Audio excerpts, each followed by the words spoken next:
Bible ఉన్నటువంటి వాళ్ళందరూ కూడా బైబిల్ తెరవండి. బైబిల్ తెరిచినట్లయితే కీర్తనలు 2వ కీర్తన, కీర్తనలు 2వ కీర్తన 8వ వచనాన్ని ధ్యానించుకుందాం. నన్ను అడుగుము, జనులను నీకు స్వాస్థ్యముగాను, నన్ను అడుగము జనులను నీకు స్వాస్థ్యముగాను, భూమిని దిగంతముల వరకు సొత్తుగాను ఇచ్చేదను. భూ దిగంతములన్నీ కూడా నీకు సొత్తుగాను ఇచ్చేదను. గట్టిగా దేవుని స్తోత్రం చెప్పండి. ఎంత చక్కటి వాగ్దానం కదా, ఎంత చక్కటి వాగ్దానం ఇది. నన్ను అడుగుము, చెప్పండి నాతో ఈ మాట. నన్ను నేను మీకు ఇచ్చేదను. అదే కదా ఆ వాక్యంలో, నన్ను అడుగుము నేను మీకు ఇచ్చేదను. దేవుడు అడగమంటున్నాడు. దేవుడు అడిగితే నేను మీకు ఇస్తాను అన్నటువంటి చక్కటి వాగ్దానం. ప్రతిసారి నేను చెప్తా ఉంటా, కీర్తనలు ధ్యానించినప్పుడల్లా, కీర్తనలు అసలు బైబిల్ గ్రంథము ఎలాగా రాయబడిందంటే దేవుని యొక్క పరిశుద్ధాత్మ దేవుని యొక్క ప్రేరణ చేత రాయబడింది. ఎవరో ఊహల్లో నుండి వచ్చింది కాదు బైబిల్ గ్రంథం. సొంత జ్ఞానముతో నాకు అన్నీ తెలుసు అని రాసినటువంటి పుస్తకము కాదు బైబిల్. దేవుడిచ్చినటువంటి ఇన్స్పిరేషన్, డివైన్ ఇన్స్పిరేషన్ అంటారు. అంటే దేవుని యొక్క ప్రేరణ. రెండోది దేవుని యొక్క ప్రత్యక్షత. ఆ ప్రత్యక్షతను బట్టి ప్రకటన గ్రంథంలో ఉంటుంది, దేవుని యొక్క ప్రత్యక్షత అని ఉంటుంది అక్కడ. అంటే దేవుని యొక్క ప్రత్యక్షతను బట్టి కూడా బైబిల్ గ్రంథము రాయబడింది. అయితే ఈ కీర్తనల గ్రంథము దేవుని యొక్క ఇన్స్పిరేషన్, అంటే ప్రేరణతో దైవజనులైనటువంటి వాళ్ళు, గ్రంథాన్ని రాసినటువంటి వాళ్ళు దేవుని యొక్క ప్రేరణతో ఈ పుస్తకాన్ని రాసినట్లుగా మనం చూస్తూ ఉన్నాము. ఇందులో ఉన్నటువంటి ప్రతి ఒక్క మాట మీరు జాగ్రత్తగా చదువుకున్నట్లయితే, కీర్తనలు ప్రతి ఒక్క మాట, ఆ పదాలు ఎంత ఆహ్లాదకరంగా ఉంటాయంటే మన జీవితానికి.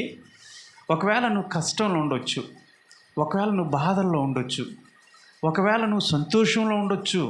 అలాంటి సమయంలో ఏదైనప్పటికీ కూడా వాటిని ధ్యానిస్తూ ఉన్నప్పుడు మన మనసులో నెమ్మది, దేవుడిచ్చేటువంటి ఆశీర్వాదాలు కూడా మనము పొందుకుంటాం. అలాంటి కీర్తన రాసినటువంటి కీర్తనకారుడు ఇక్కడికి వచ్చేప్పటికే ఈ 2వ అధ్యాయం 8వ వచనంలో ఉంటాడు. ఇక్కడ ప్రభు అంటే దేవుడు దైవజనుడిని ప్రేరేపించి రాయించినటువంటి ఆ పదం ఇది. నన్ను అడుగుము, ఏమంటున్నాడు అక్కడ? నన్ను అడిగితే జనములను నీకు స్వాస్థ్యముగా ఇస్తాను. జనములు నీకు స్వాస్థ్యంగా ఇస్తాను, అడగండి మీకు ఇస్తాను అను సెలవిచ్చినటువంటి దేవుడు. ఈ రోజుల్లో చాలామంది మనుషులుగా మనం ఉన్నాము. చాలామందిని అడుగుతూ ఉంటాం కదా, మనకున్నటువంటి ఆ సమస్యలను బట్టి మనం అడుగుతూ ఉంటాం. చాలామంది మనుషులు అడుగుతూ ఉంటాం. ఏదన్నా పలుకుబడి ఉన్నటువంటి వ్యక్తులు కానీ, రాజకీయంగా కొంచెం పలుకుబడి ఉన్నటువంటి వ్యక్తులు, పెద్దలు ఎవరైతే ఉన్నారో వాళ్ళ దగ్గరికి వెళ్ళి అడుగుతాయా, నా సమస్య ఇది, నాకు కొంచెం చేసి పెట్టరా, నాకు ఆ సమస్య నుండి విడిపించరా అని వాళ్ళు విడిపిస్తారనే సామర్థ్యం ఉందని మనం నమ్మి మనుషుల్ని ఆశ్రయిస్తూ ఉంటాం. కానీ చాలామంది మనం చూస్తున్నప్పుడు మనుషులు వాగ్దానాలు అయితే బాగా చేస్తారు. పర్వాలేదమ్మా, పర్వాలేదా, నేనున్నాను, భయపడమాక, నేను చేస్తానంటున్నా కదా, ఇంకెందుకు భయపడుతున్నావు, పో వెళ్ళు, నేను చూసుకుంటాను అంటారు కదా. చాలామంది వాగ్దానాలు ఇస్తారు, నమ్మబలుగుతారు, అడగంగానే ఇస్తామని చెప్పేసి అంటారు. కానీ వాళ్ళని ఆశ్రయించటం వలన నేను అడిగానులే, వాళ్ళు చూస్తారులే, ఇంకా నా సమస్య పోద్దులని బహుశా మనుషులను, లేదంటే రాజకీయవేత్తల్లో, సెలబ్రిటీల్లో, గొప్ప గొప్ప వ్యక్తులని నువ్వు గనక నమ్మి ఉంటే ఒకరోజు వాళ్ళు ఏం చేస్తారు తెలుసా, ఆ వాగ్దానాలని ఎక్కడ తొక్కేస్తారు, తొంగలో తొక్కేసి, అవునా అప్పుడు అన్నానా, ఏమో అప్పుడు అనుండొచ్చేమో అన్నట్టుగా తప్పించుకుంటారు కదా.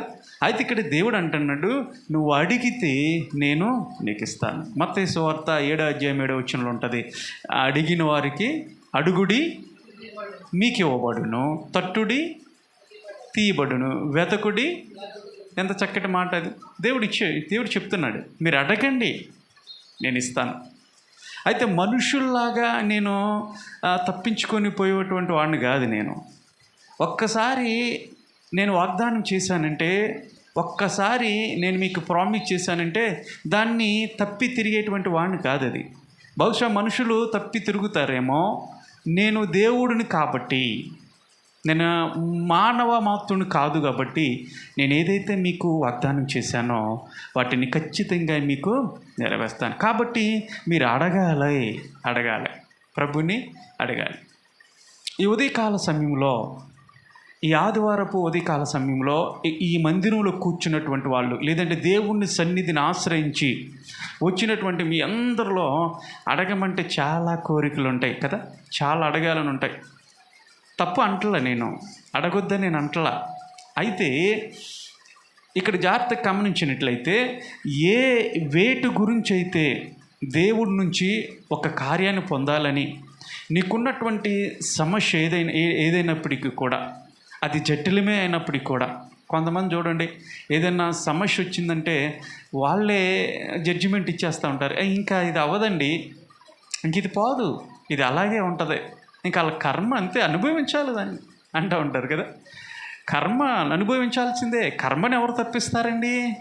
మనం తప్పించలేం కదా అని కొన్ని మాటలు వాళ్ళకున్నటువంటి సిద్ధాంతాలను బట్టి, వాళ్ళ ఆలోచనలను బట్టి మాట్లాడుతూ ఉంటారు.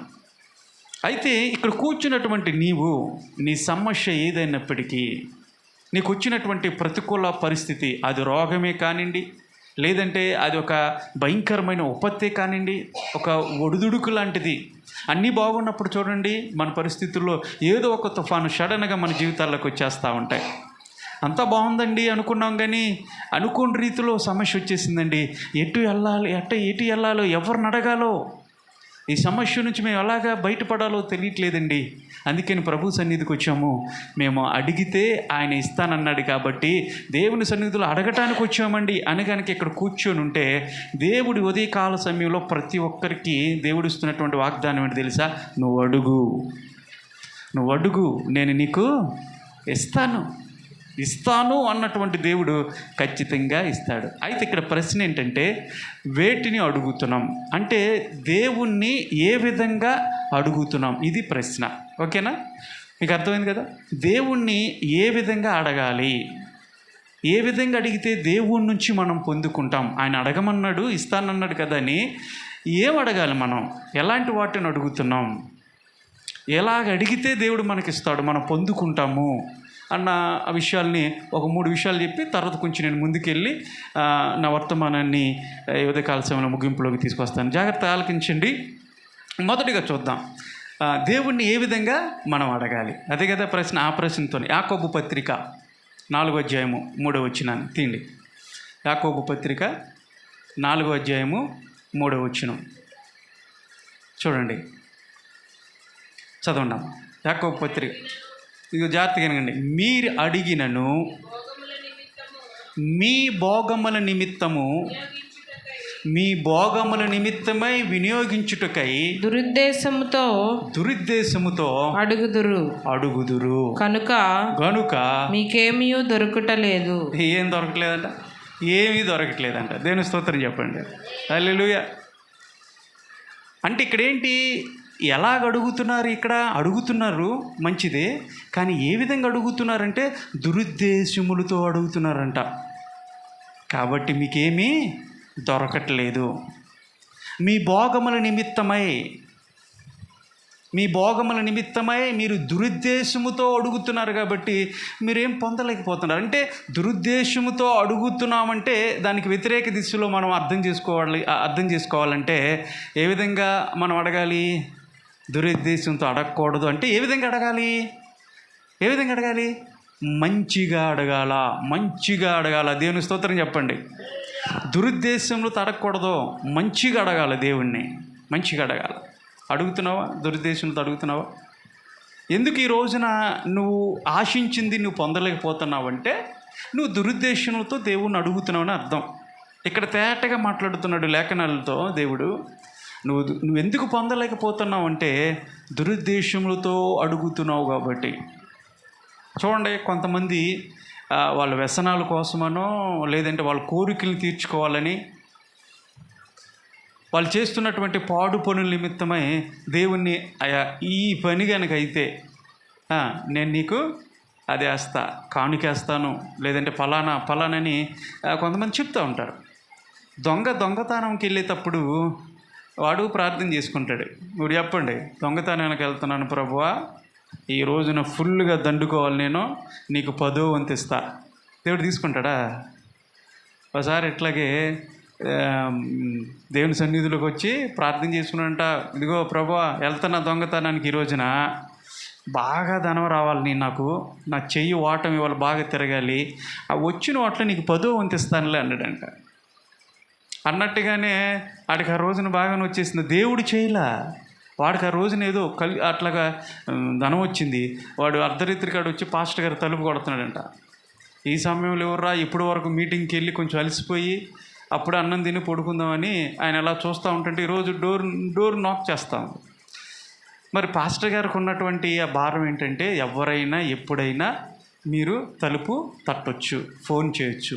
రాత్రి సేవకురాలు చెప్తుంది, స్వరూపకి బాగపోతే యవనస్తురాలకి అర్ధరాత్రి కాడే ఫోన్ చేశారు, ప్రార్థన చేసింది. కాబట్టి మాకున్నటువంటి ఆ భారమును బట్టి మీరు ఎప్పుడైనా సరే, ఇప్పుడు మీరు ఏంటమ్మా ఈ టైంలో మీరు ఫోన్ చేశారు, ఏంటమ్మా ఈ టైంలో వచ్చారు అనకూడదు. ఎప్పుడు కూడా సంఘస్థులు, విశ్వాసులైనటువంటి బిడ్డల కోసం, ప్రతి ఒక్కరి కోసం దైవజనులు నిరంతరం ప్రార్థించేయాలి. ఎప్పుడొచ్చినా ఇసుకోకూడదు. అదే భారం అంటే.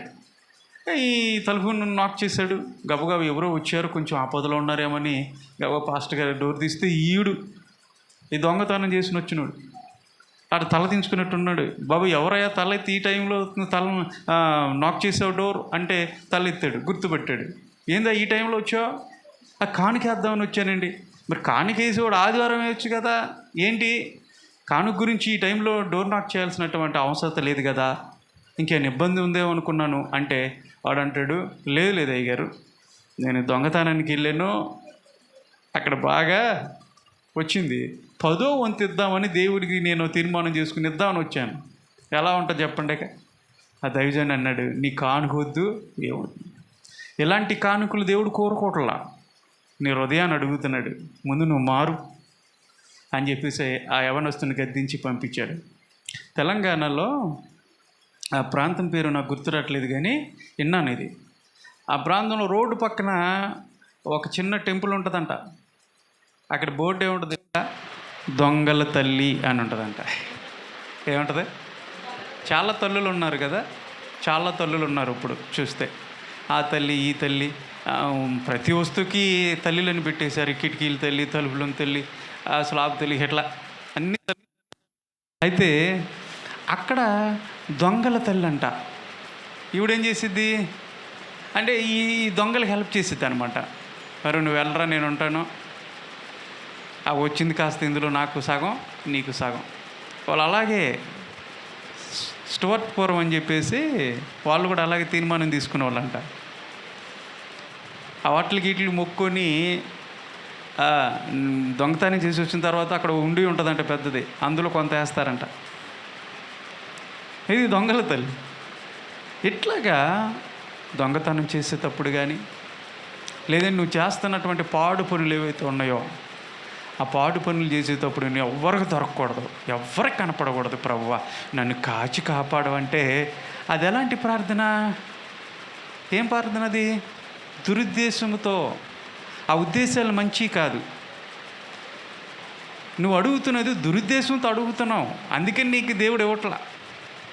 యవనస్తులు కొంతమంది ఎగ్జామ్కి వెళ్ళేటప్పుడు పరీక్షలు రాసి యవనస్తులు ఉంటారు చదువుతున్న బిడ్డలో. వాళ్ళ ప్రార్థన ఎలా ఉంటాయి తెలుసా?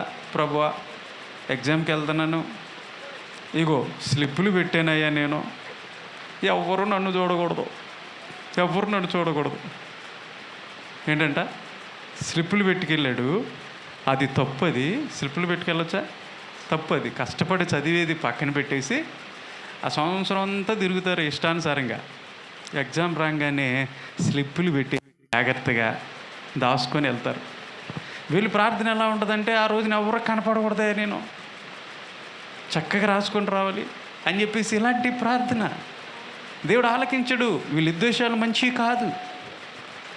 ఒక అన్యాయం చేసేటప్పుడు, ఒక మోసం చేసేటప్పుడు నేను దేవుని సన్నిధికి వచ్చానండి, ప్రార్థన చేసుకున్నానంటే దేవుడు కార్యం చేయడు.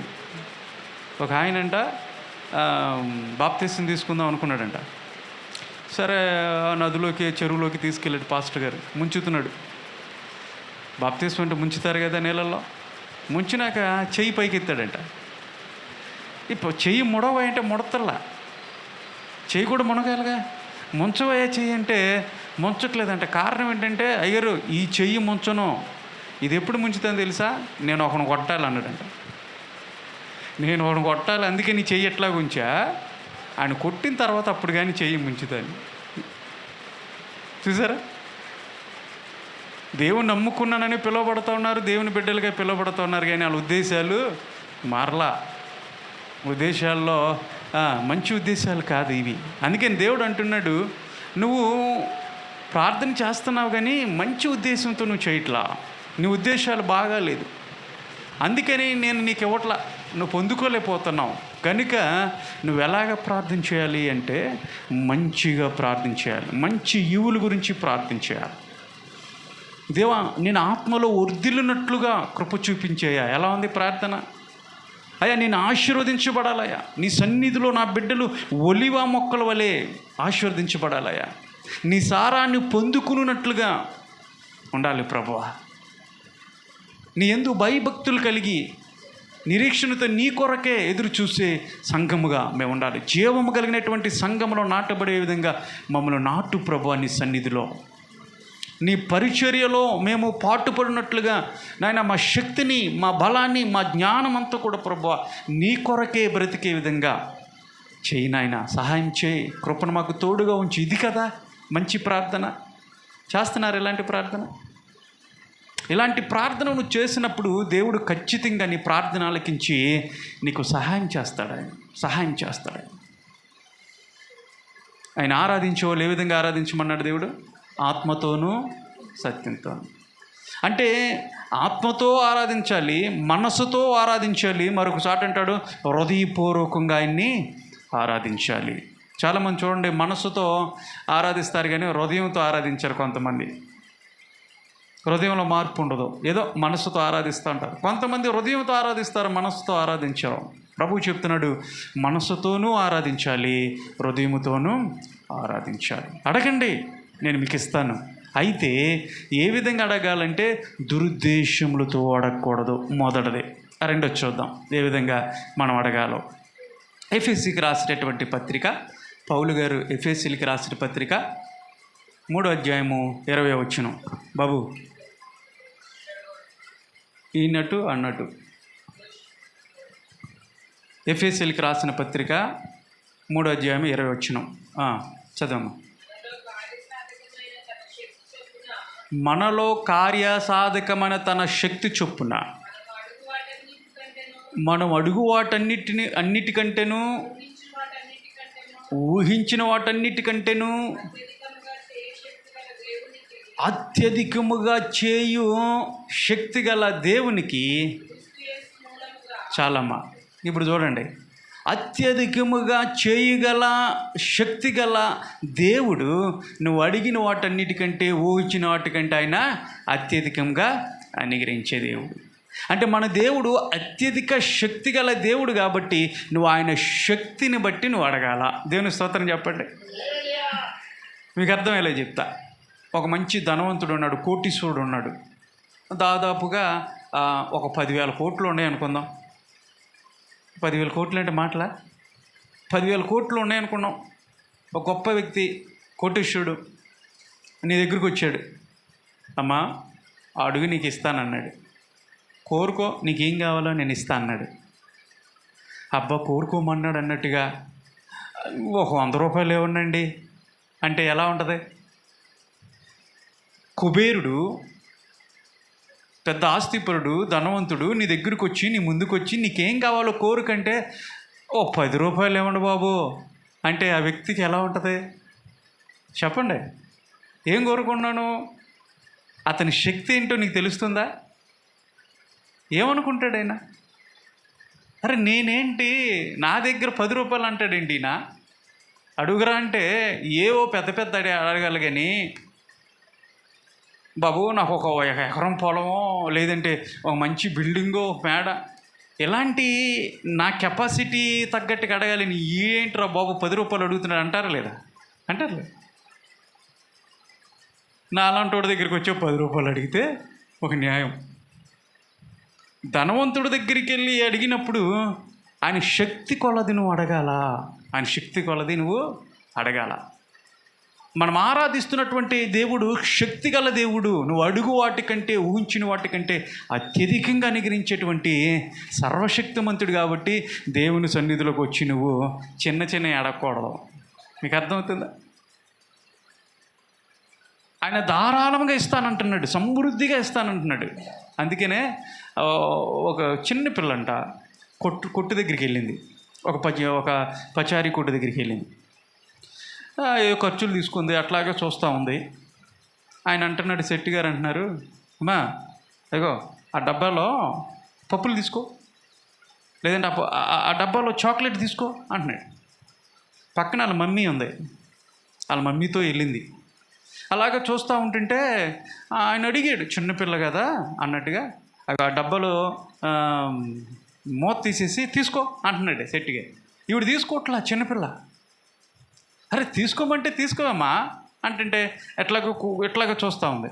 సరేలే నేను ఇస్తానులేని చేతు ఆ డబ్బాలో పెట్టి ఆయన ఆ గుప్పిడి ఇలా తీసి ఎదుగు అనగానే గబగబా గౌను జాపింది. గౌను నిండిపోయింది. అవి తీసుకొని వచ్చేటప్పుడు వెళ్తూ ఉన్నప్పుడు వాళ్ళ అమ్మ అంటుంది, ఏవే ఆయన అంత బతిమలాడుతుంటే ఎవరు అంటారు చెప్పు, బతిమలాడితే నువ్వు తీసుకోకుండా అలా చూస్తూ ఉంటే మొద్దులాగా అని అంటుంది. మమ్మీ ఈ ఒక విషయం తెలుసా నీకు? అంది. నేను ఎందుకు తీసుకోలేదు తెలుసా? నేను డబ్బాలో చేయి పెట్టాను అనుకో, నాకు ఎన్ని వస్తాయి? నా చేయి చిన్నది మమ్మీ, నాకు ఎన్ని వస్తాయి? ఓ 4 చాక్లెట్లు వస్తాయేమో నా చేతి నిండా ఎలా పట్టి తీసిన. ఆయన చేయి అంతది, పెద్ద చేయి, ఎన్నొచ్చి నువ్వు చూడు. దేవుని స్తోత్రం చెప్పండి. దేవుని చెయ్యి, ఆయన హస్తం పెద్దది. ఆయన సమృద్ధిగా నీకు ఇవ్వాలనుకుంటున్నాడు. కానీ దేవుని సన్నిధిలోకి వచ్చినప్పుడు నువ్వు అడుగు నేను ఇస్తానన్నప్పుడు ఈ చిన్న అడగటం కాదు. కొంతమంది మరీ చిన్నగా అడుగుతూ ఉంటారు. ఆయన శక్తిని బట్టి నువ్వు అడగాలి. ఏలియా మనలాంటి స్వభావం కలిగినటువంటి దేవుడు మనిషే. వర్షంపకుండునట్లుగా ఆయన ప్రార్థన చేసినప్పుడు ఏం జరిగింది? 3.5 సంవత్సరాలు భూమి మీద వర్షం పడలా. అక్కడ ఉన్నటువంటి వాళ్ళందరూ కూడా బయలుదేవతకి ఆరాధిస్తూ ఉన్నారు. వర్షాన్ని పంపించేది బయలు, పంటలు పండిస్తుంది మా బయలే, ఇంకెవ్వరు లేరు అని ఆరాధిస్తుంటే ఏలియాకు రోషం పుట్టుకొచ్చేసింది. పంటలు పండించేది ఏంటో దేవుడు, వర్షాన్ని తీసుకొచ్చేది దేవుడు, మీకు సమృద్ధి ఇచ్చేది ఏంటో దేవుడు, మీరేంటో బయలుదేవతని ఆరాధిస్తున్నారు. ఇది కుదరదు.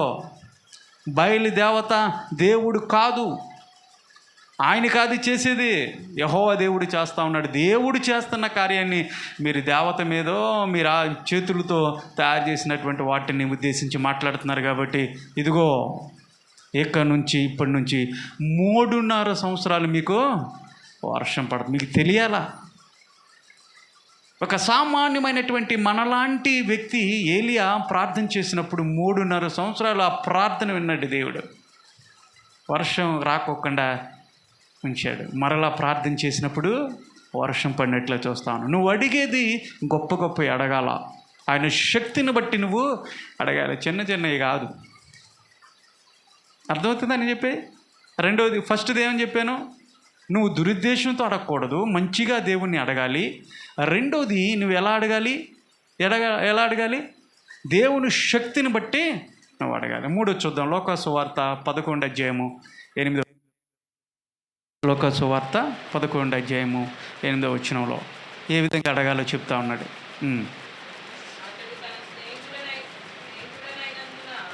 అతడు అతని స్నేహితుడైనందున లేచి ఇవ్వకపోయినను అతడు సిగ్గుమాలి మాటి మాటికి అడగటం వలన లేచి అతనికి కావాల్సినవన్నీ కూడా ఏం చేశాడంట, ఇచ్చాడు. మాట మాటికి అడగాల, ఇది మూడోది. ఎలా అడగాల? ఇక్కడ ఏముంది తెలుసా? సిగ్గుమాలి. మాటి మాటికి సిగ్గుమాలి అడగాలి మనం. చాలామంది దేవుని సన్నిధికి వచ్చి ఒకసారి ప్రార్థన చేసి అడిగేశానండి. ప్రార్థన చేయా మళ్ళీ అడిగేయా దేవుణ్ణి అని అంటే, అడిగేశానులేండి ఇంకేంటి, అడిగేగా ఒకసారి. కానీ ఇక్కడ బైబిల్ గ్రంథంలో వాక్యం చెప్తా ఉంది, నువ్వు మాటి మాటికి సిగ్గుమాలి అడగాల. పిల్లలు చూడండి, వాళ్ళ యొక్క డాడీ నుంచో మమ్మీ నుంచో ఏదైనా పొందాలనుకున్నారనుకో, daddy daddy daddy please daddy daddy ఇవ్వా అది ఇవ్వా, కొనిచ్చేవారు కోరుకోరు. మాటి మాటికి అడుగుతూ ఉంటారు, ఇసుకిచ్చేస్తూ ఉంటారు. ఇక తట్టుకోలేక ఏం చేస్తాం మనం? అది మాటి మాటికి అడగాల. ఇప్పుడు మనం చదువుకున్నటువంటి ఆ వాక్యంలో, ఆ లేఖనంలో 3 స్నేహితులు ఉన్నారు. ఒక స్నేహితుడు వచ్చాడు, అర్ధరాత్రికి అక్కడ తిండి లేదు. ఇప్పుడు ఈ స్నేహితుడు వేరే స్నేహితుడి దగ్గరికి వెళ్ళి అడుగుతూ ఉన్నాడు, డోర్ నాక్ చేస్తూ ఉన్నాడు. అతని పిల్లలు పడుకున్నారు. మా పిల్లలు పడుకున్నారయ్యా, ఈ టైంలో ఏంటయ్యా నువ్వు అంటే, ఫ్రెండ్ వచ్చాడు, 3 రొట్టెలు కావాలంటున్నాడు. 3 రొట్టెలు తినటానికి ఏం లేదు, ఏమనుకోమాక అని మాటి మాటికి విసిగించాడంట, అడుగుతూనే ఉన్నాడంట. ఇక ఏం చేశాడు చివరికంటే, అతనికి కావాల్సినటువంటి 3 అడిగినప్పటికీ, 3 రొట్టెలు అడిగినప్పటికి కూడా ఆయన మాటి మాటికి అడగటం వల్ల ఆ స్నేహితుడు అతనికి కావాల్సినవన్నీ కూడా ఇచ్చి పంపించాడంట. ఇక్కడ మూల భాషలో ఏముంటుందంటే, అడుగుడి అన్న మాటకి మూల భాషలో నీకు దొరికే వరకు అడగాలి. దేవుని స్తోత్రం చెప్పండి, హల్లెలూయా. మూల భాషలో ఆ మాటకి, ఇక్కడైతే బైబిల్లో అడుగుడి అని డైరెక్ట్ రాసేసారు, కానీ మూల భాషలో ఏం రాశారు తెలుసా? నువ్వు అడిగింది నీకు దొరికే వరకు, నువ్వు పొందే వరకు అడగాల. అడుగుతూనే ఉండాలి. ప్రభా చేయి, ప్రభు చేయని నువ్వు పట్టుదలతో మాటి మాటికి అడుగుతూనే ఉండాలి. అప్పుడు దేవుడు నీకు ఇస్తాడు. ఒక్కోసారి ఎందుకు ఆయన లేట్ చేస్తాడంటే, నీ సహనాన్ని కూడా ప్రభు చూస్తూ ఉంటాడు. ఒకసారి అడిగి వెళ్ళిపోయింది, ఏదో నామకరణంగా అడిగి వెళ్ళిపోయిందేమో కాదు, నువ్వు అడగాల, పట్టుదలతో అడగాల, పట్టుదలతో దేవుని ప్రార్థన చేయాలా. అప్పుడు దేవుడు నీకు ఇస్తాడు. జాగ్రత్తగా గమనించండి. నువ్వు దేవుడు ఏం చెప్తున్నాడంటే, ఇందాక వాక్యము మన అంశం ఏంటంటే, నువ్వు అడుగు నేను నీకు, నువ్వు అడిగితే జనములు నీకు స్వాస్థ్యముగా ఇస్తాను అని చెప్పాడు. నువ్వు అడిగితే నేను ఇస్తానని సెలవిచ్చినటువంటి దేవుడు ఏం అడగాలి, దేవుడి నుంచి ఎలాగ అడగాలి అంటే, ఇక్కడ ఫస్ట్ ఏ విధంగా అడగకూడదో చెప్పాను. అంటే దురుద్దేశంతో అడగకూడదు. మరి ఏ విధంగా అడగాలి? మంచిగా అడగాలి. మంచి ఈవుల గురించి దేవుణ్ణి అడగాలి, ఫస్ట్ పాయింట్. రెండోది ఏ విధంగా అడగాలి చెప్పండి అమ్మా? ఏ విధంగా అడగాలి? దేవుని యొక్క శక్తిని బట్టి నువ్వు అడగాల. మూడోది ఏ విధంగా అడగాల? మాటి మాటికి సిగ్గుమాలినటువంటి వారుగా, సిగ్గుపడకూడదు, అడగాలి. మాటి మాటికి అడగాల. ఈ 3 జాగ్రత్తగా గమనించండి. 3టిని మైండ్లో ఉంచుకోండి. ఈ విధంగా దేవుని అడిగితే మీరు పొందుకుంటారు. ఆ విధంగా దేవుణ్ణి అడిగి పొందుకున్నటువంటి వాళ్ళు 2 వ్యక్తులను పరిచయం చేసి త్వరగా నేను ముగింపులోకి తీసుకొస్తాను. యెహోషువ గ్రంథము 15వ అధ్యాయము 18వ వచనాన్ని చదువుకుందాం. యెహోషువ గ్రంథము 15వ అధ్యాయము 18వ వచనాన్ని చదువుకుందాం. చదవమ్మా. మరియు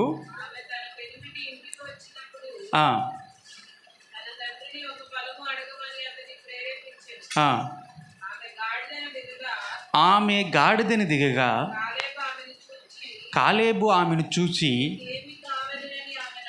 నీకేమి కావాలని ఆమెను అడిగాను. అందుకామె నాకు దీవెన దయచేయము, నీవు నాకు దక్షిణ భూమి ఇచ్చి ఉన్నావు గనుక నీటి మడుగులను నాకు దయచేయమని అడుగుక. ఏది అండర్లైన్ చేసుకున్నా. అందుకు అతడు ఆమెకి ఏమిచ్చాడంట? మెరక మడుగులను, అంత మాత్రమే కాదు పల్లపు మడుగులను కూడా ఆమెకి ఇచ్చాడంట. దేవుని స్తోత్రం చెప్పండి. ఇక్కడ ఒక ఆవిడ కనపడుతూ ఉంది. ఆవిడ పేరు ఏంటంటే అక్సా. ఏంటి ఆవిడ పేరు? అక్స.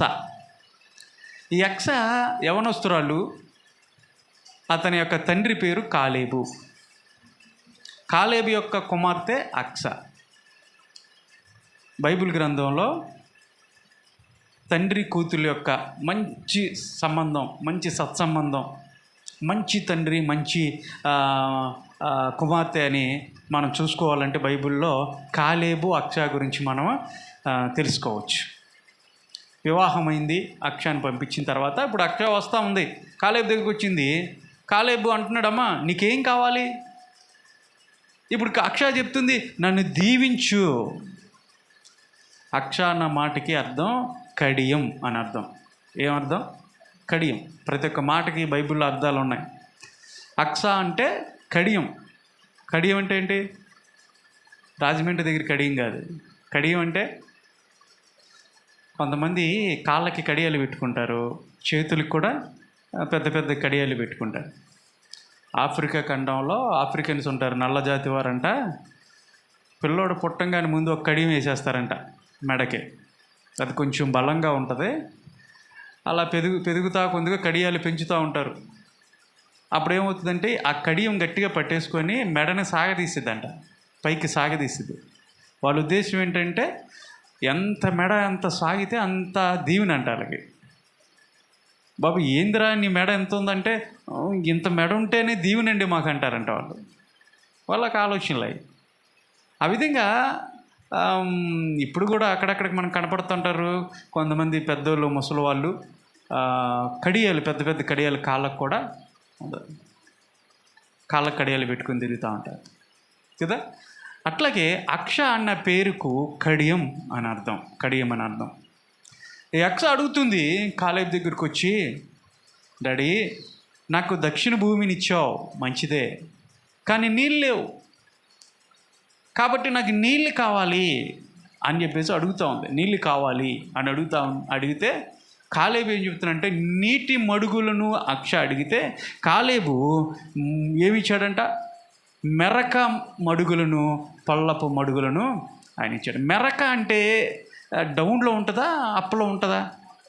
పైనే ఉంటుంది కదా, పైన ఉంటుంది.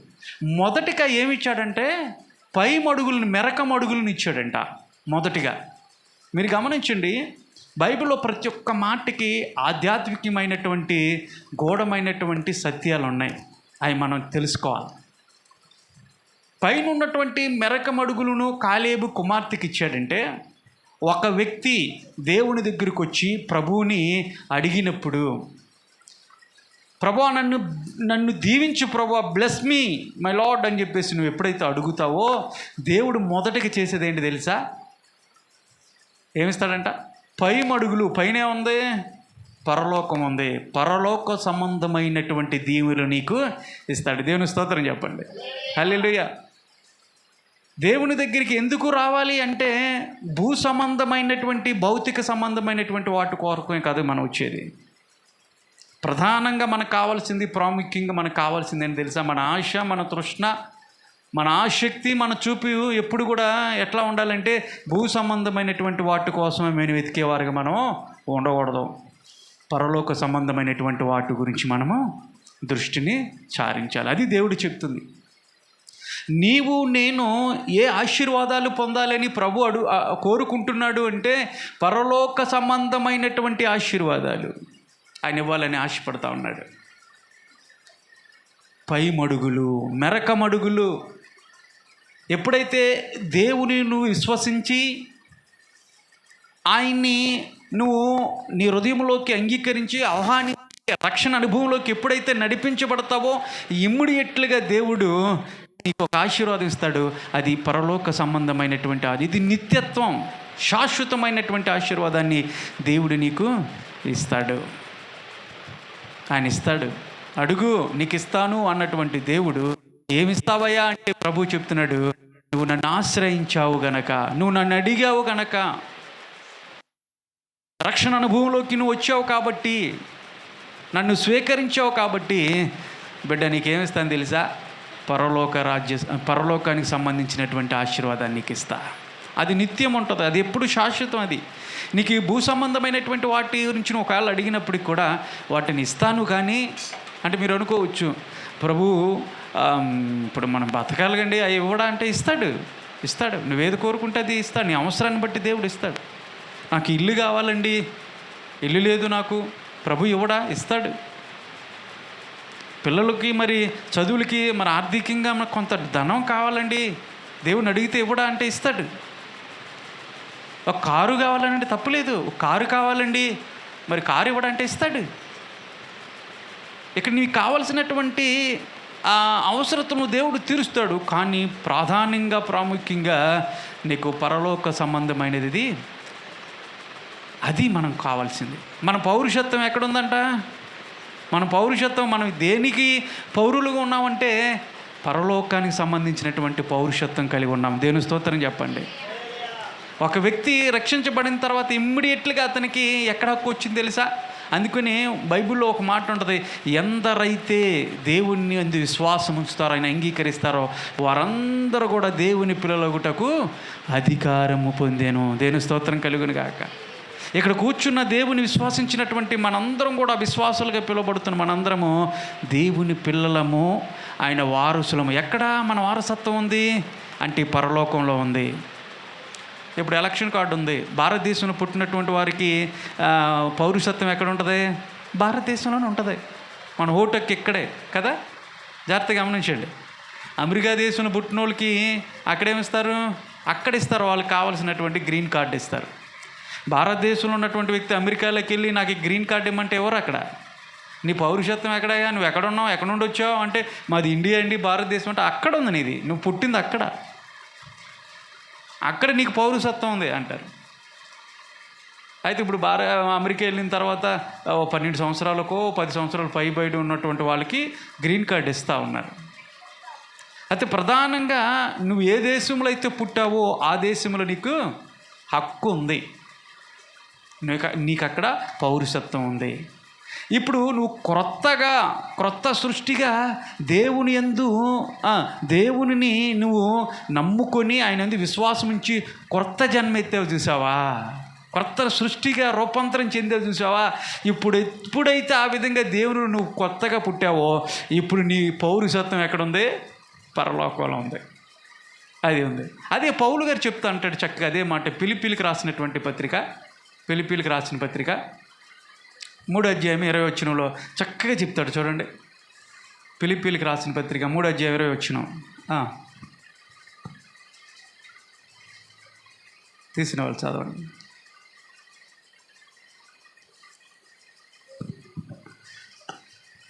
ఫిలిప్పీలకు రాసిన పత్రిక 3వ అధ్యాయం 20వ వచనం. మన పౌరుషత్వం ఎక్కడ ఉందో చెప్తాడు అక్కడ. చదవండి అయ్యా ఎవరైనా.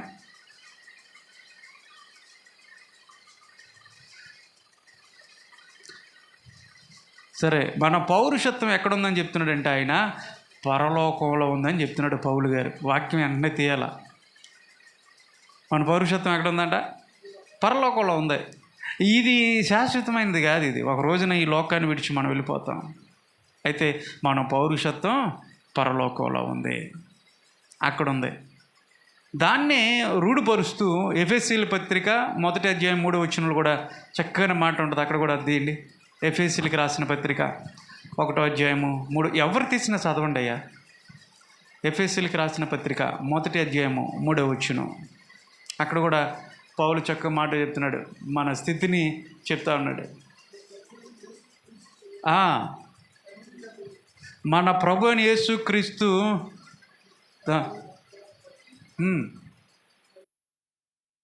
తండ్రి దేవుడు స్తుతింపబడును గాక. ఆయన క్రీస్తునందు, ఇదిగో అండర్లైన్ చేసుకోండి, ఆయన క్రీస్తునందు పరలోక విషయంలో ఆత్మ సంబంధమైన ప్రతి ఆశీర్వాదమును మనకు అనుగ్రహించినప్పుడు. గట్టి చెప్పండి దేవుని స్తోత్రం. ఏమిస్తున్నాడంట ఆయన ఆశీర్వాదం? ఎక్కడిస్తున్నాడు?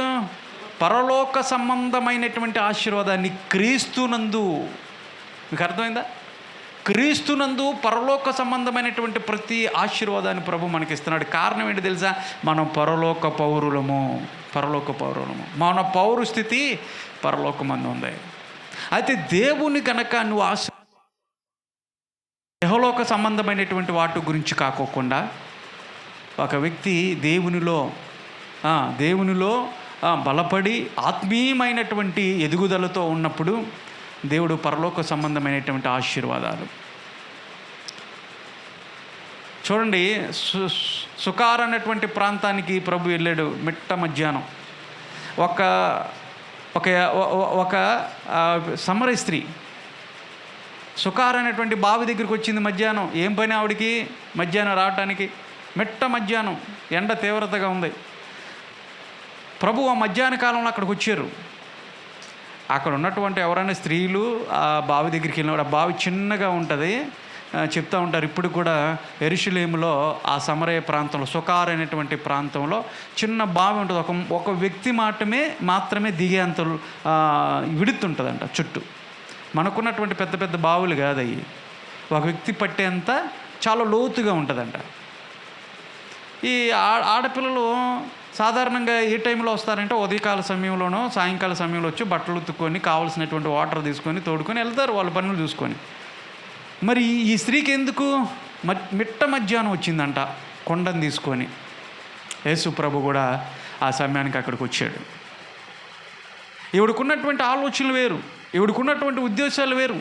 ఆ సమయంలో ఎవరైనా అటు వెళ్తున్నటువంటి వాళ్ళు ఎవరైనా ఉంటే వాళ్ళతో మాట కలిపి వాళ్ళకి కావాల్సినటువంటి అవసరతలు తీర్చుకోవటానికి ఆవిడ అక్కడికి వచ్చింది. పాపపు తలంపులతో ఉన్నటువంటి ఆ వ్యక్తిగా కనపడుతూ ఉంది ఆ స్త్రీ అక్కడ. అయితే ప్రభువు వారు మధ్యాహ్న సమయంలో అక్కడికి వెళ్ళారు. ఇక్కడ మనం గమనించాల్సింది ఏంటి తెలుసా? ఒక్కల గురించైనా ప్రభు వారి దగ్గరికి వెళ్ళి వాళ్ళ మార్పు గురించి, ఒక్క ఆత్మ గురించైనా ప్రభు ప్రయాసపడతారు. దేవుని స్తోత్రం చెప్పండి. ఆ సమరయ స్త్రీ ఒక ఆత్మే. ఇక్కడ చూడండి ఎంత గొప్ప కార్యం జరిగిందో. దేవుడు అక్కడికి వచ్చాడు. అమ్మా కొంచెం వాటర్ ఇస్తావా, నా దాహం వేస్తుంది, కొంచెం దప్పికి తెరుస్తావని ప్రభు అడిగాడు. ఆ తదుపరి వాళ్ళ మధ్య జరిగినటువంటి కాన్వర్జేషన్లో దేవుడు ఏం చెప్పాడు తెలుసా?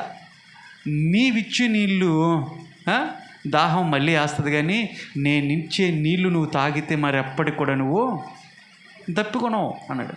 ఆవిడ ఆశ్చర్యపోయింది. అవునా, అట్లయితే ఇవ్వయా నాకు అంటాను, అట్లయితే నా దాహం తీర్చు అంటాను. ఆయన అన్నాడు, నీ పెనిమిటిని పట్టురా అన్నాడు, నీ భర్తను పట్టురా అన్నాడు. భర్త నాకెవరు లేరుగా అంది.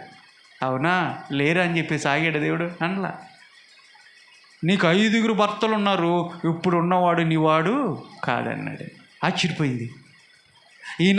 ఈయనెవరో నాకు తెలీదు, నేనెవరో ఆయనకి తెలీదు. ఇప్పుడే నేను ఒక ప్రయాణికుడిగా వచ్చాడు, ఇప్పుడే మేము చూసుకున్నాం. ఆయన నా పరిస్థితిని చెప్పగలుగుతున్నాడంటే ఈయన మానవ మాత్రుడు కాదు. నా స్థితిని, నా పరిస్థితిని ఇప్పుడు నేను ఎలాగున్నానో ఉన్నట్టుగా చెప్పగలిగాడంటే ఈయన క్రీస్తు కాడా అంది. దేని స్తోత్రం కలుగును గాక. వెంటనే ఆ తర్వాత జరిగినటువంటి విషయం ఏంటంటే, తన దగ్గర ఉన్నటువంటి కొండని అక్కడ పడేసింది. కొండను పడేసి గబగబా పరిగెత్తింది ఊళ్ళోకి. ఇప్పుడు చెప్పండి, నీ కొండను నువ్వు పగలగొట్టావా? నీ కొండ నువ్వు పగలగొట్టావా? ఏం కొండ? కొంతమంది కళ్ళు కొండల దగ్గరికి వెళ్తూ ఉంటారు, మధ్య దుకాణాలకి. మరి అవి పగలగొట్టావా? కొంతమంది అక్రమమైనటువంటి కొండలు వేసుకుని తిరుగుతున్నారు, అక్రమమైనటువంటి సంపాదన అనేటువంటి కొండ పగలగొట్టావా? మోసకరమైనటువంటి మాటలనే కొండ వేసుకొని తిరుగుతున్నావు, మరి అది విడిచిపెట్టావా? పగలగొట్టావా? దొంగతనటువంటి కొండ, అబద్ధమైనటువంటి కొండలు మోస్తూ ఉన్నారు ఈ రోజున, ఇంకా మోస్తూనే ఉన్నారు. మరి పగలగొట్ట వాటిని. ఎప్పుడు పగలగొడతావు నువ్వు? ఎప్పుడు పగలగొడతావు? ఇక్కడ సమరయ స్త్రీ దేవుని మాటలు ఎప్పుడైతే ఆలకించిందో, ఈయన క్రీస్తు అని ఎప్పుడైతే గుర్తుపట్టిందో, తన పాప జీవితాన్ని, తన ఉద్దేశాలన్నిటిని కూడా, ఏ ఉద్దేశంతో ఆ కొండను తీసుకొచ్చిందో ఆ కొండను అక్కడ వదిలిపెట్టేసింది. ప్రభువుకు తన జీవితాన్ని ఇచ్చుకొని గబగబా ఊరిలోకి పరిగెత్తింది. ఊళ్ళో ఉన్నటువంటి వాళ్ళు అందరం తీసుకొచ్చింది ప్రభు దగ్గరికి. నా గురించి ఉన్నట్టుగా చెప్పినటువంటి వాడు, ఆయన క్రీస్తు కాడా అని చెప్పి వాళ్ళందరినీ తీసుకొచ్చి ప్రభు దగ్గరికి తీసుకొచ్చింది. ఈ రోజున ఇక్కడ దేవుని మాటలు వింటున్నటువంటి ప్రియ దేవుని బిడ్డలారా, దేవుని వాక్యాన్ని వింటున్నారు. మీ కుండలు మీరు పగలగొట్టుకోవటం మాత్రమే కాదు, కొన్ని ఆత్మలను దేవుని సన్నిధిలోకి మీరు తీసుకురావాలి. ఒక సాధారణమైనటువంటి స్త్రీగా పిలువబడుతున్నటువంటి సమరీ స్త్రీ దేవుని మాటలు ఎప్పుడైతే విందో తన జీవితాన్ని వదిలిపెట్టేసి ప్రభువుకి జీవితాన్ని అప్పచెప్పేసి ఊళ్ళో ఉన్నటువంటి వారందరికీ సువార్త చెప్పి తీసుకొచ్చినట్టుగానే మీరు కూడా ఏం చేయాలి తెలుసా? సువార్తను ప్రతి ఒక్కరికి చెప్పాలా.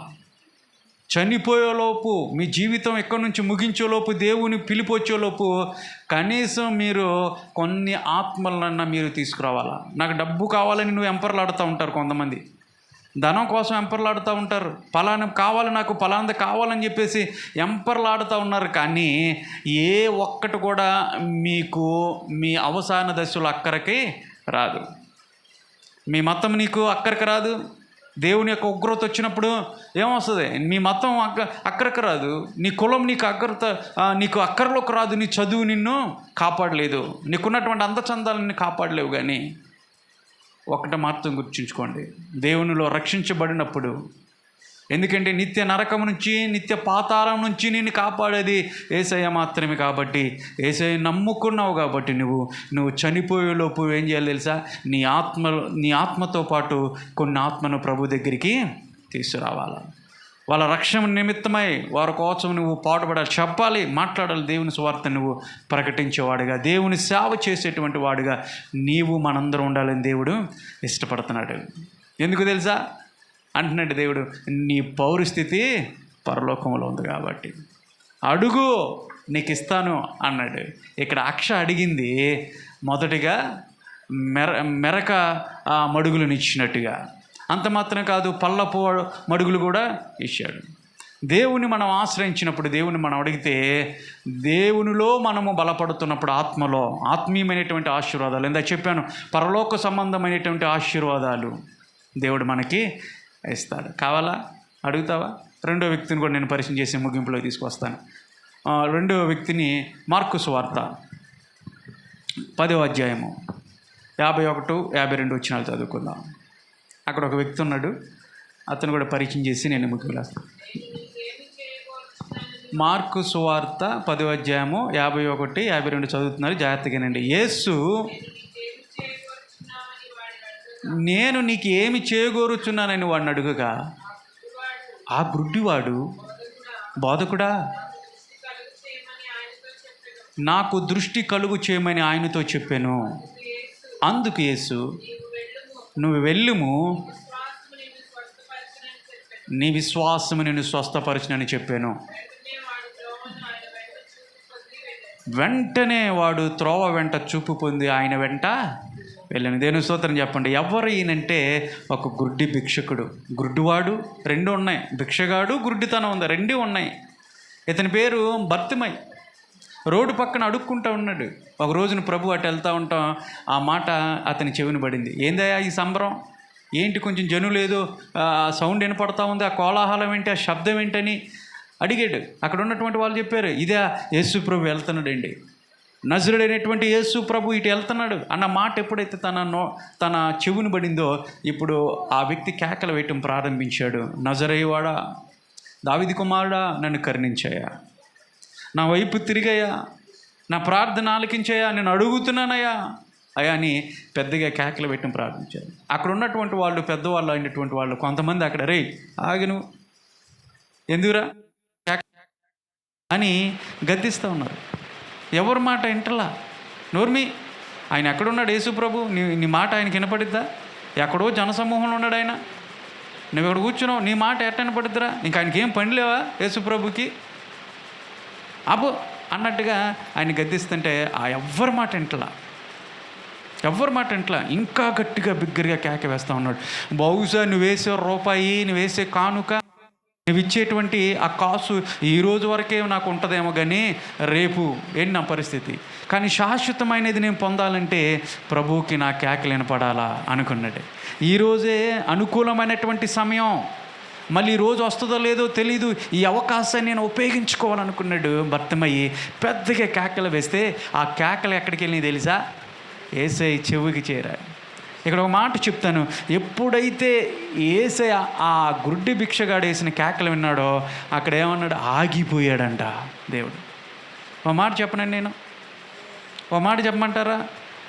బైబిల్ గ్రంథంలో గొప్ప గొప్ప ప్రవక్తలుగా పిలబడుతున్నటువంటి వాళ్ళు, పెద్ద పెద్దగా పేరు ప్రఖ్యాతులు ఉన్నటువంటి వాళ్ళు పెద్ద పెద్ద కార్యాలు చేశారు.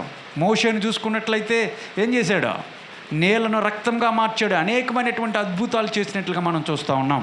ఒక ఏలియా ఇందాక చెప్పినట్లుగా వర్షం పడకోకుండా 3.5 సంవత్సరాలు ఆఫ్ చేశాడు. యెహోషువ చంద్రుల్ని ప్రార్థన చేసి ఆఫ్ చేశారు. వీళ్ళందరూ గొప్ప గొప్ప వ్యక్తులే, గొప్ప గొప్పగా పిలబడుతున్నటువంటి ప్రవక్తలే, మంచి దైవజనులుగా పిలబడుతున్నటువంటి వాళ్ళే. ఏ క్వాలిఫికేషన్ లేనటువంటి వాడు, ఆఫ్టర్ ఆల్ ఒక రోడ్డు పక్కన అడుక్కుంటున్నటువంటి గుడ్డువాడు భిక్షగాడి వేసినటువంటి కేక, వాళ్ళందరూ సృష్టిని ఆఫ్ చేశారు. కానీ ఈ భిక్షగాడు ఏం చేశాడు తెలుసా? సృష్టికర్తను ఆ రోజున ఆఫ్ చేశాడు. దేవుని స్తోత్రం కలుగును గాక. ఏలియా, యెహోషువ, మోషే లాంటి వాళ్ళందరూ కూడా సృష్టిని ఆఫ్ చేయగలిగారు. కానీ ఆఫ్టర్ ఆల్ ఒక భిక్షగాడు సృష్టికర్తనే ఆఫ్ చేశాడండి. మరి నా కేకలు ఎక్కడి వరకు ఉంటున్నాయి? నువ్వు చేస్తున్నా, నేను చేస్తున్న ప్రార్థన ఎక్కడి వరకు వెళ్తుంది? ప్రభు సన్నిధికి వెళ్తుందా? పరీక్షించుకుందాం ఒక రోజున. గుడ్డు భిక్షగాడు వెంటనే ఆగిపోయాడు.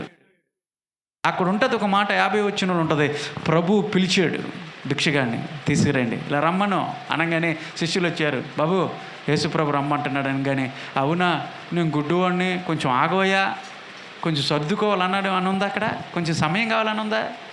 అతడు దిగ్గున లేచి, దేని స్తోత్రం చెప్పండి, దిగ్గున లేచి దిగ్గునంటే ఏంటి తెలుసా? ఒక్క అడుగులో ప్రభు దగ్గరికి వెళ్ళిపోయాడంట. ఈ రోజున దేవుని సన్నిధికి రామంటే కారణాలు చెప్తున్నారే. ఈ రోజున దేవుని సన్నిధి రామంటే ఏదో సాకులు చెప్తూ ఉన్నారు. ఈ రోజున దేక్కుంటూ వస్తున్నారు దిగ్గున రామంటే. ఇప్పుడు కాదులేండి, తర్వాతలే. రోజుకు 6 సీరియల్ చూస్తున్నా, 3 సీరియల్కి వచ్చా.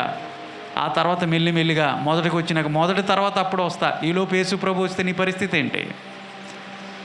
ఒక పెట్టి సిగరెట్ తాగుతున్నాను పాస్టర్ గారు, ఇప్పుడు అరపెట్టుకు వచ్చాను, కొంచెం ఆగండి, ఈ అరపెట్టి కాస్త 1కి రావాలి, 1 తర్వాత అప్పుడు వస్తాను అన్నటువంటి వాళ్ళు. ఫుల్ బాటిల్ తాగుతున్నాను, హాఫ్కి వచ్చాను, ఇంకో 1/4 ఆ తర్వాత అప్పుడు వస్తాను అని కారణాలు చెప్పుకుంటూ ఉంటున్నారు. ఈలోపు యేసయ్య వస్తే నీ పరిస్థితి ఏంటి? యేసు పిలుస్తూ ఉన్నప్పుడు దిగ్గున లేచి వస్తున్నావా, లేదంటే దేక్కుంటా అప్పుడు కాస్త ఈ సంవత్సరం కాదులే తర్వాత అన్నట్టుగా వస్తూ ఉన్నారా? నువ్వు సమయం ఉండగానే ప్రభు దగ్గర వేగురు పడుతూ, ఇక్కడ భర్తిమయ్య గుడ్డివాడు ఏ విధంగా అయితే తన స్థితిని మర్చిపోయాడు. ముందు ఎవరున్నారో కూడా తనకి తెలియదు. మొత్తం ఈ కర్ర తీసిరేసాడు, ఈ పాత్ర తీసిరేసాడు. ఉన్న పలానా లేచి దిగ్గున రా ప్రభు దగ్గరికి, ఉన్న పలానా నువ్వెక్కడున్నా ఈ దేవుడు మాట్లాడుతున్నా, నువ్వు దేవుడు నేను పిలుస్తున్నాడు, దేవుడు నీకు ఇవ్వాలని, నన్ను అడగండి అని ప్రభు అడుగుతున్నాడు. నేను నీకు ఇస్తానని. నీ మతం ఏదైనా, నీ కులం ఏదైనా, నీ వర్గం ఏదైనా, నీ జాతి రంగు ఏదైనప్పటికీ కూడా దేవుని నువ్వు అడిగితే అని నీకు ఇస్తానంటా ఉన్నాడు. నేను ఇంతవరకు ఇస్తాను, ఇంతకు మించి ఎవరికి ఇవ్వనని దేవుడు ఆ రిస్ట్రిక్షన్స్ పెట్టలా. నువ్వు అడుగు, నువ్వెవరో అయినప్పటికీ కానీ నేను నీకు ఇస్తాను. ఇక్కడ గుడ్డి భిక్షగాడు దేవుణ్ణి అడిగాడు. ప్రభు అడుగుతున్నాడు, ఏం కావాలి నీకు అని అడిగాడు. పెట్టమ్మా, ఏం కావాలని అడిగితే అక్కడ చెప్తా ఉన్నాడు, అయ్యా ఒకవేళ లోకంలో ఉన్నటువంటి మనల్ని కానీ ఎవరైనా ఆ క్షణంలో ఉంటే నీకేం కావాలి అంటే, నాకు ఒక 100 కేజీలు బంగారం కావాలయ్యా, ఒక 2 టన్నులు బంగారం కావాలి, 100 ఎకరాల ఇల్లు కావాలి అని చెప్పి ఉండేవాళ్ళేమో. లోకంలో ఉన్నటువంటి వాటినన్నిటిని కూడా ఆశపడి ప్రభుని అడిగి ఉండేవాళ్ళమేమో. కానీ జీవించినా గాని ఏమున్నది లోకంలో, ఇన్నాళ్ళు నీవు చేసిన క్రియలన్నిటికీ తీర్పున్నది పైలోకంలో. ఎన్నాళ్ళు నీవు జీవించినా గాని ఏమున్నది లోకంలో, శాశ్వతమైనది కాదు. ఇన్నాళ్ళు నీవు చేసిన క్రియలన్నిటికీ తీర్పున్నది పైలోకంలో. తీర్పు నువ్వు పరుగులెడుతా ఉన్నావు. దేనికోసం నువ్వు పరుగులెడుతున్నావు? ఏది కూడా నీకు అక్కర్లకు రాదు. నిలిచే ధైర్యం ఏ ఒక్కటి కూడా, నీ దేహం అన్నది కూడా నీతో రాదు. తెలుసా విషయం?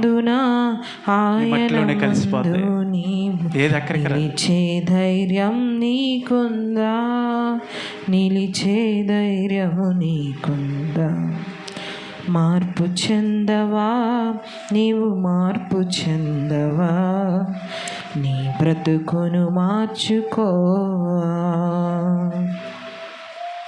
గుడ్డి భిక్షగాడు అడిగాడు, ప్రభువా నాకు దృష్టిని ఇచ్చా, నీ సుందరమైనటువంటి రూపాన్ని నేను చూడాలి ప్రభువా, నాకు ఇంకేం వద్దయ్యా, నిన్ను చూసే ధన్యత నాకు ఇయ్యా అన్నాడు భర్తిమయ్యి. ఆశతో అడిగాడు.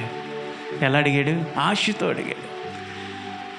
దేవుడు తన విశ్వాసాన్ని బలపరుస్తూ, ఇక్కడ చూడండి, నీ విశ్వాసము, ఆయన విశ్వాసాన్ని గణపరుస్తున్నాడు దేవుడు. నీకు స్వస్థపరుచుతానని ఎప్పుడైతే మాట చెప్పాడో వెంటనే వెంటనే ఆయన వెంబడిస్తూ చూపు పొందాడంట. దేవుని స్తోత్రం కలుగును గాక. హల్లెలూయా. దేవుని కార్యాలను పొందుకుంటున్నావు, దేవుడిచ్చి ఒక మేలును పొందుకుంటున్నావు. కానీ దేవుని వెంబడించే వ్యక్తిగా ఉన్నావా?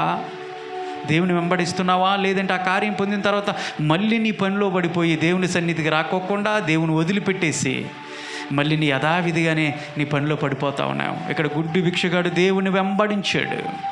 అయ్యా కళ్ళు వచ్చింది, నేను అందరిని చూడాలి, నేను సినిమా చూడాలి, సీరియల్ చూడాలి, నా బంధువులను చూడాలి, ఈ లోకంలో ఉన్నటువంటి సమస్తాన్ని చూడాలని పరిగెత్తలా కళ్ళు ఇచ్చినటువంటి ప్రభువుని వెంబడించాడంట. ప్రభువునే వెంబడించాడంట. ప్రభువా నేను నిన్ను వదిలిపెట్టను. ఎవరిని వెంబడిస్తున్నావు ఈ రోజున? నువ్వు ప్రభువుని వెంబడించేవారుగా ఉండాలని దేవుడు ఆశపడతా ఉన్నాడు. ఆయన వెంబడించే వ్యక్తిగా ప్రతి ఒక్కరు ఉండాలని దేవుడు ఇష్టపడతా ఉన్నాడు.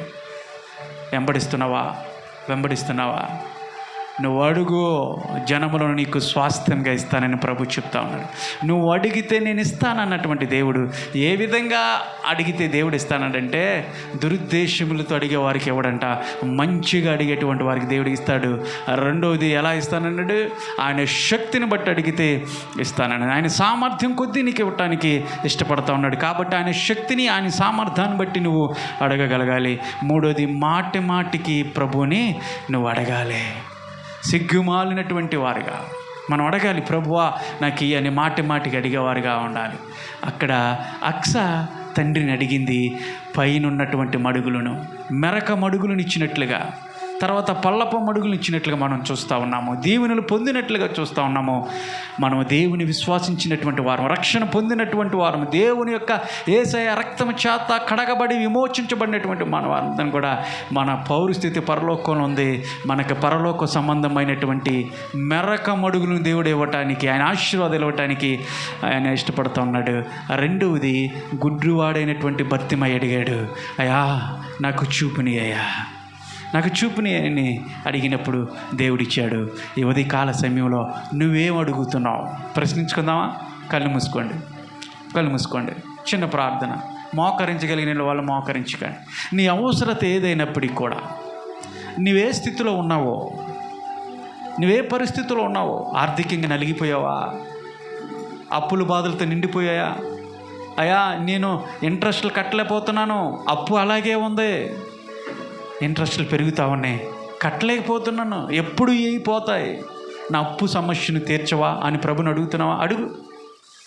ఒక రోగం గురించి అడుగుతున్నావా? అడుగు. నీ బిడ్డ యొక్క జీవితాన్ని బట్టి, భవిష్యత్తుని బట్టి, వాళ్ళ చదువులను బట్టి అడుగుతున్నావా? అడుగు. వివాహాల కోసం అడుగుతున్నావా? అడుగు. నీకు కావలసినన్ని కూడా ఏ అక్కర నీకుందో, ఏ అవసరత నువ్వు ఉన్నావు, యువతి కాలంలో నువ్వు అడిగినట్లయితే దేవుడు తన వాగ్దానం నెరవేర్చడానికి సిద్ధంగా నువ్వు అడిగితే నేను ఇస్తానన్నటువంటి దేవుడు. నువ్వు అడుగు, దురుద్దేశంతో అడగవద్దు, మంచిగా అడుగు. దేవుడు ఆయన శక్తి కలగవాడు.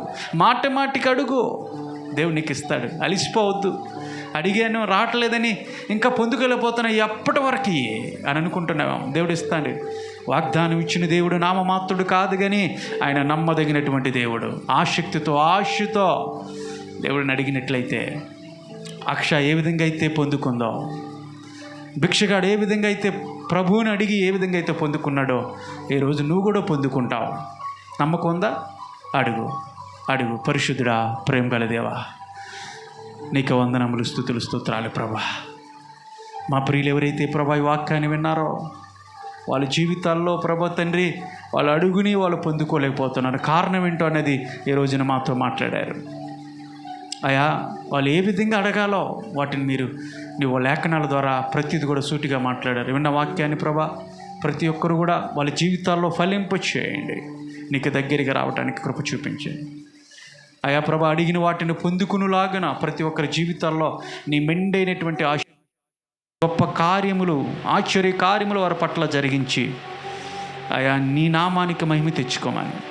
యవనస్తులు ఉన్నారు, పెద్దలు ఉన్నారు, వృద్ధులు ఉన్నారు, చిన్నపిల్లలు ఉన్నారు, ప్రతి ఒక్కరిని దీవించి ఆశీర్వదించి ఈ ప్రాంతాన్ని బట్టి మేము ప్రతిదినం ప్రార్థిస్తున్నాం. ప్రతి ఒక్కరి ఆత్మలో బలపరచండి. వాళ్ళ దేన స్థితిని ఒక్కసారి గమనించడానికి కృపనండి. మా పరిస్థితి ఏంటి, మా జీవితాలు ఏంటి, అసలు మేము ఎక్కడున్నాం, ఏ పాపంలో పడిపోయి ఉన్నాం అన్న విషయాన్ని వాళ్ళు గమనించలేగిన, గుర్తెరుగులాగిన సహాయం చేయండి. నీ ప్రేమను రుచి చూచే విధంగా, నీ సత్యాన్ని ప్రభువులు అంగీకరించే విధంగా పశ్చాత్తాపంతో వాళ్ళ జీవితాలు నీకు సమర్పించుకొని ప్రభువా నీ మీద ఆధారపడి ప్రభువా నీ కొరకు ఎదురు చూసే వధువు గుంపులు ఉండేలాగిన సహాయం చేసి కృప చూపించి బలపరచుమని, వాళ్ళ అవసరతను ప్రభువా తీర్చుమని యేసు అతి పరిశుద్ధ నామమును బట్టి అడిగి వేడుకొనుచున్నాను తండ్రి. ఆమేన్, ఆమేన్.